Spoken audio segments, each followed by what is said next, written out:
एक बलात्कारी देश है, भारत एक आतंकवादी देश है और भारत एक हिंसक देश है। यह मैं नहीं कह रहा हूं, यह Donald Trump, my friend Donald Trump का अमेरिका कह रहा है। अमेरिका ने अपने नागरिकों के लिए एक एडवाइजरी जारी की,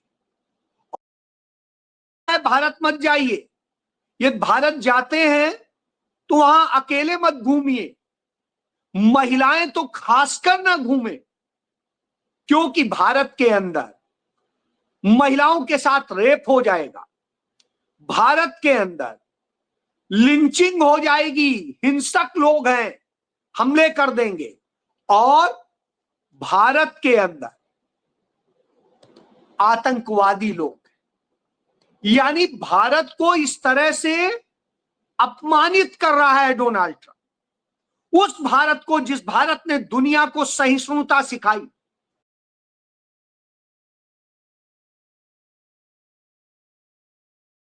दुनिया के विकसित देशों में हमारी छवि परंपरागत कमोबेश अभी भी यही है, बहुत चीज़ बदला नहीं है।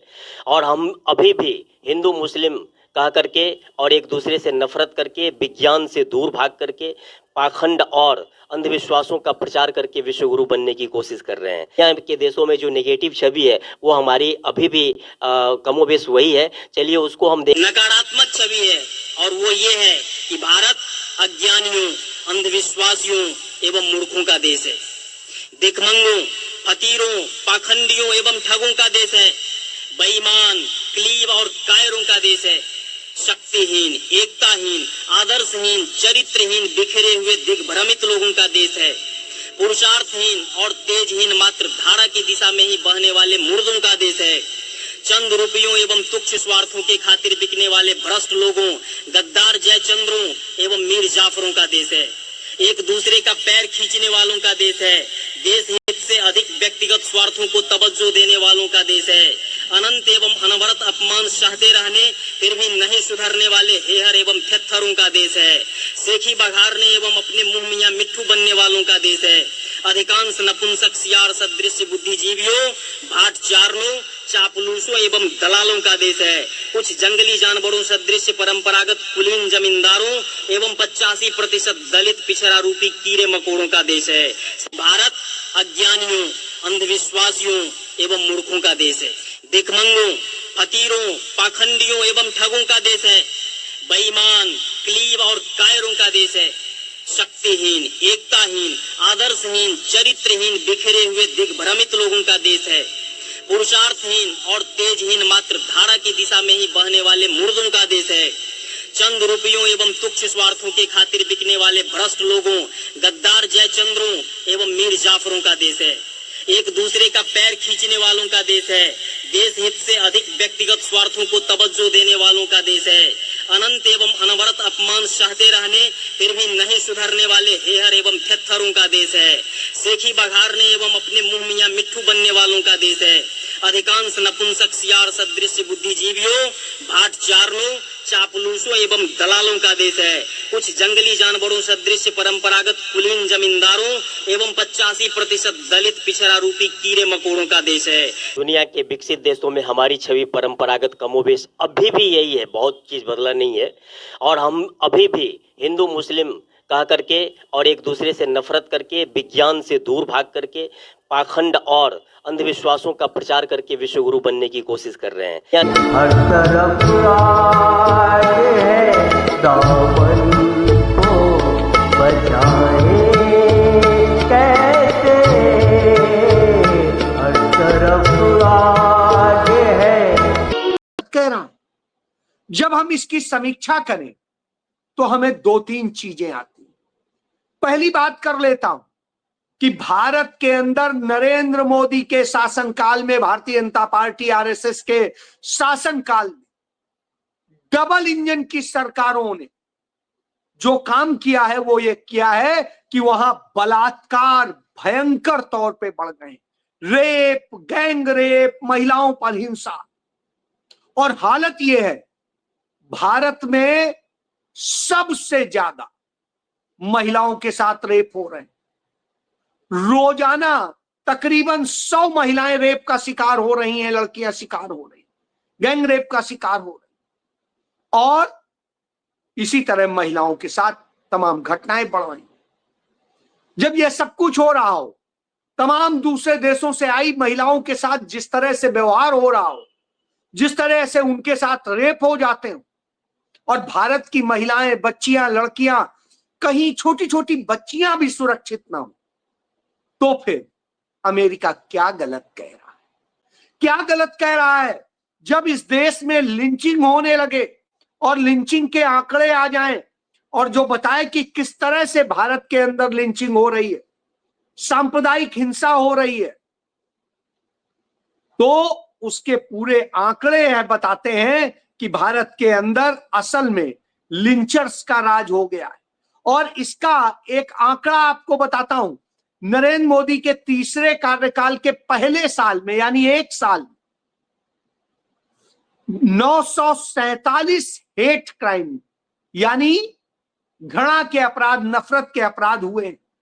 और इसको रिपोर्ट पेश की है association for protection of civil rights ने, और इसमें द ट्विन फाउंडेशन द्वारा जो संयुक्त रूप से रिपोर्ट तैयार की गई, उस रिपोर्ट में बताया गया है नरेंद्र मोदी के तीसरे कार्यकाल के पहले साल में जो ये घटनाएं हुई हैं, 7 जून 2024 से 7 जून 2025 तक,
क्रूएल जानवर, नेकेड जानवर है जो स्वार्थ से चलायमान होता है। इसलिए मैं अध्यक्ष सांस्कृतिक प्रधानमंत्री भारत धर्म जय हिंद।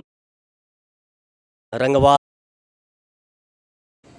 महाभारत में कहा गया कि 18 अक्षौहिणी सेना मारी गई, साथ में जनता भी। प्रथम विश्व युद्ध में तकरीबन 10 लाख से ऊपर मारे गए लोग। द्वितीय विश्व युद्ध में 1 करोड़ 40 लाख के आसपास, और तृतीय विश्व युद्ध जो अघोषित रूप से 2 सालों से चल रहा है, अभी तक 15 से 16 लाख मारे जा चुके हैं, और अंत होते होते निश्चित रूप से यह 100 करोड़ के आसपास होगा। तो मैं आपका सांस्कृतिक प्रधानमंत्री भारत धर्म। कोई बोले राम राम, कोई खुदाए, कोई तेरे गुसैया, कोई अल्लाह है,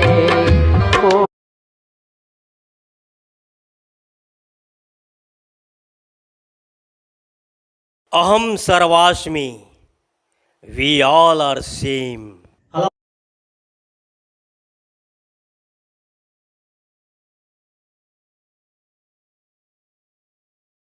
दाग है यारो जिसका जमीर गुलाम है, उसका जीना भी क्या जीना जिसका जमीर गुलाम है। देख के वीरों की कुर्बानी, देख के वीरों की कुर्बानी, अब अपना दिल भी भूला मेरा, रंग दे बसंती चोला मेरा। बहुत बहुत धन्यवाद पत्रकार महोदय। क्षत्रिय समाज का अध्यक्ष हूँ। अभी तक चेक एंड बैलेंस वो संतुलित नहीं रहा है, जिसके कारण मेरा देश बटा था मुस्लिम लीग हिंदू महासभा के आपसी टकराव में। लेकिन जी हाँ, समाज विस्तृत रूप से अपनी किताब में नेकेड शक्ति में, जो आपको दिख रहा होगा, ये 2004 में ही वर्ल्ड बुक फेयर में राष्ट्रपति कलाम साहब को, अटल बिहारी वाजपेयी प्राइम मिनिस्टर साहब को, विपक्ष की नेता सोनिया गांधी और राहुल गांधी को भी अमेठी में दे चुका हूँ, और दिल्ली के सभी बुक स्टोर्स पर ये उपलब्ध है, जिसको पढ़ने के बाद एक्चुअली ये dealing in higher history, exclusive higher history, geography, geology, zoology, astronomy, astrology, anthropology, sociology, sexology, suicidology, theology, politics, essay, ethics and aesthetics, इसको पढ़ करके लोग विद्वान ही नहीं बनते, डिप्लोमेट भी बनते हैं। एक्चुअली आडवाणी जी को भी मैंने वर्ल्ड बुक फेयर में हाथ में दिया था, लेकिन उन्होंने 15 मिनट में लौटा दिया। फिर देखिए कैसे मोदी जी ने उनको गच्चा दे दिया। एक्चुअली भारत निर्मात्री समाज को बचाएं, बल्कि देश, समाज और अपने इंस्टीट्यूशंस को, डेमोक्रेसी को बचाएं।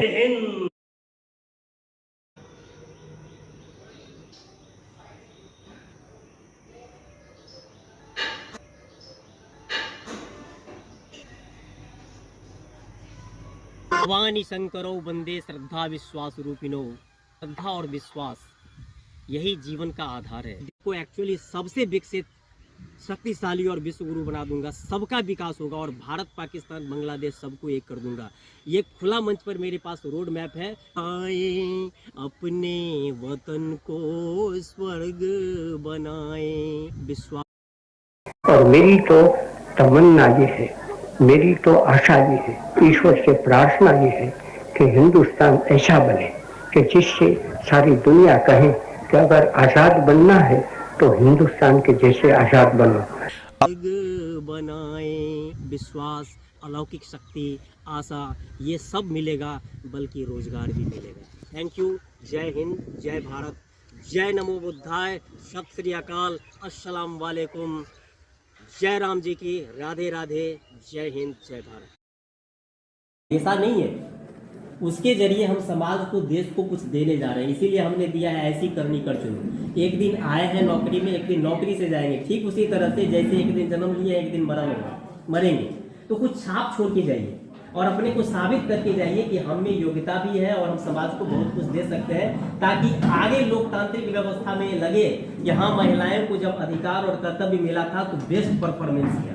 यदि आप बेस्ट नहीं दीजिएगा तो फिर वही मध्यकाल वाली स्थिति हो जाएगी। लोकतांत्रिक व्यवस्था मान लीजिए ध्वस्त हो जाता है, तो आपको फिर जैसे अफगानिस्तान में, पाकिस्तान में वो अधिकार नहीं है जो अपने हिंदुस्तान में है। तो लोकतांत्रिक व्यवस्था को बनाए रखने के लिए भी लोकतांत्रिक मूल्यों के साथ बच्चों को विकसित कीजिए, जो बड़ा नागरिक बन करके इस देश के मूल्यों को भी विकसित करेगा, लोकतांत्रिक व्यवस्था को भी विकसित करेगा, और उसी लोकतंत्र में आप लोगों की आबरू और भविष्य का जो है वो काम करने का जो है अवसर भी मिलेगा। तो हम आपसे एक अपील करने के लिए ही मीटिंग बुलाया है, और कोई विशेष बात था नहीं। आता है न बड़का जात बन के आता है, न छोटका जात बन के आता है, वो सब एक माटी का तोंदा या कोरा कागज बन के आता है। जो कुछ भी आप उसके दिमाग पर या कोरा कागज पर लिख देंगे संस्कार के रूप में, कट्टरवाद, उदारवाद, मतलब विज्ञतावाद या अंधवाद, अंधभक्ति, तो बस उसी रूप में उस संस्कार के जीवन भर वो रिएक्ट करते रहता है। जैसे आप लोग पढ़े होइएगा कि जैसी चाबी भरी राम ने वैसा चले खिलौना। तो सबसे प्राइम दायित्व है आप लोगों का कि हर हाल में बच्चे में वो संस्कार दें। आज हम एक डॉक्टर पैदा कर रहे हैं, इंजीनियर पैदा कर रहे हैं, आईएएस पैदा कर रहे हैं, लेकिन कैरेक्टरवान, जो देश और समाज के प्रति डेडिकेटेड हो, समर्पित हो, ऐसा व्यक्तित्व पैदा नहीं कर पा रहे। क्यों? तो उसके जड़ में पुरुष से ये नहीं होगा। ये जब भी करेंगी तो महिलाएं ही करेंगी, और उनका दायित्व जो है बहुत ही बृहत्तर है पुरुष से। और मेरी तो तमन्ना ये है, मेरी तो आशा ये है, ईश्वर से प्रार्थना ये है कि हिंदुस्तान ऐसा बने कि जिससे सारी दुनिया कहे कि अगर आज़ाद बनना है तो हिंदुस्तान के जैसे आज़ाद बनो।